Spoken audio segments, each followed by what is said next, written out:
여러분, 미안하다는 말이 오히려 칼이 되어 돌아오는 경우가 있다면 어떠실 것 같나요? 바로 이 사과와 합의라는 단어가 어떻게 피해자를 옥죄는 위협으로 돌변할 수 있는지, 그리고 우리 법원이 이런 2차 가해를 어떻게 다루고 있는지 실제 판례를 통해 한번 깊이 파고 들어보겠습니다.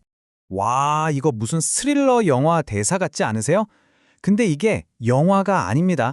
실제 성범죄 가해자가 재판을 받고 있는 피해자에게 보낸 실제 메시지입니다. 이 섬뜩한 한 문장에서 바로 오늘의 이야기가 시작됩니다. 자, 사건을 좀 더 자세히 들여다보죠. 지인에게 끔찍한 범죄를 당한 피해자 지은 씨. 하지만 지은 씨의 고통은 범죄가 일어난 그날 밤으로 끝나지 않았습니다.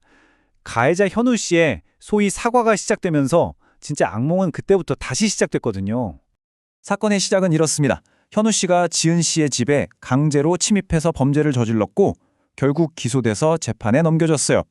이제 법원은 범죄 사실에 따라서 형량을 결정해야 하는 우리가 양형이라고 부르는 절차에 들어가게 된 거죠.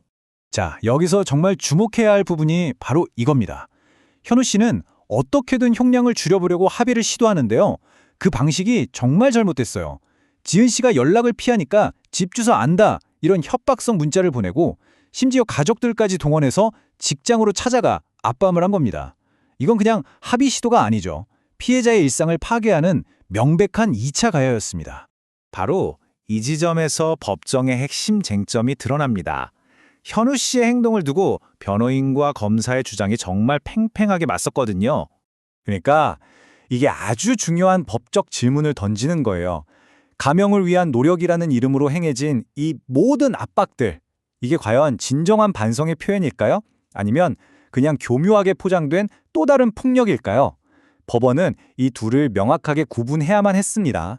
자, 그러니까 법원이 진짜 고민해야 했던 포인트가 바로 이거예요. 이미 기소된 주거침입 강제추행 혐의 말고요. 재판 중에 벌어진 이 강압적인 합의 시도를 판결의 불리한 요소로 봐서 형량을 더 무겁게 할 수 있느냐? 바로 이 문제였죠. 과연 법원은 이 중요한 질문에 어떻게 답했을까요? 정말 흥미로운 지점인데요. 같이 한번 그 결과를 보시죠. 법원의 결정은 아주 단호하고 명확했습니다. 현우 씨의 행동은 반성의 노력이 아니다.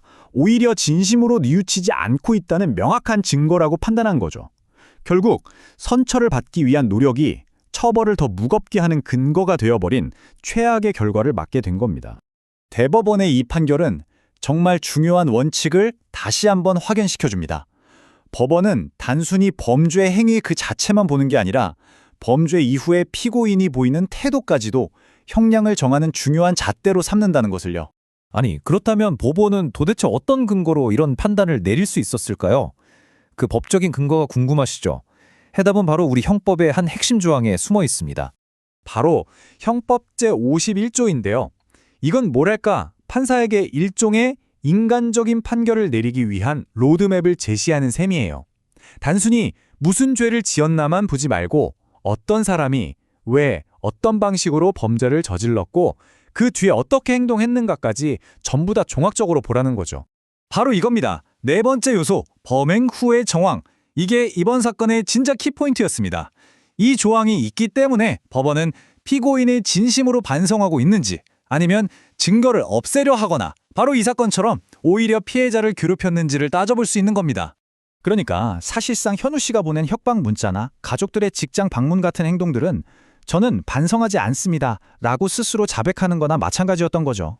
법원은 이 행동들은 범행 후에 불리한 정황에 대한 완벽한 증거로 봤고 더 무거운 처벌을 내리는 아주 정당한 근거로 삼았습니다. 자, 이 모든 일화계가 우리에게 어떤 의미가 있을까요? 이 복잡한 상황을 피해자와 피해자, 각각의 입장에서 어떻게 현명하게 대처해야 할지 핵심적인 내용들만 한번 정리해봤습니다. 만약 여러분이 이런 압박에 직면한 피해자라면 무엇보다 중요한 건 침착하게 대응하는 겁니다. 슬라이드에서 보시는 것처럼 감정적으로 맞서지 마시고 모든 연락을 차분하게 기록해두세요. 문자 메시지, 통화 기록, 심지어 찾아온 날짜와 시간까지 꼼꼼히 남겨두는 것. 이게 바로 법정에서 여러분을 보호하고 가해자가 반성하지 않는다는 걸 증명하는 가장 강력한 무기가 될 수 있습니다. 반대로 피해자의 입장이라면 이 슬라이드의 경고를 정말 무겁게 받아들여야 합니다. 진심이 빠진 합의 시도는 오히려 독이 될 수 있어요. 특히 피해자가 거부 의사를 명확히 밝혔는데도 계속 연락하는 건 스토킹 같은 또 다른 범죄가 될 수도 있다는 점 반드시 명심해야 합니다. 진정한 반성은 강요가 아니라 피해자의 의사를 존중하는 데서 시작됩니다. 그러니까 핵심은 이겁니다. 우리 사법 시스템은 단순히 종이 한 장짝의 합의서를 보는 게 아니라 그 이면에 담긴 진정성을 들여다본다는 거죠. 피상적인 제스처 너머에 피해자의 상처가 정말로 아물고 있는지, 가해자가 진심으로 뉘우치고 있는지를 평가하도록 설계되어 있다는 점을 꼭 기억해야 합니다. 그리고 이 질문은 우리에게 마지막으로 생각해 볼 거리를 남깁니다. 과연 정의의 눈으로 볼 때 합의의 진짜 목적은 가해자가 돈으로 책임을 덜어내는 것일까요? 아니면 피해자가 상처를 딛고 다시 일어서는 그 과정 자체일까요?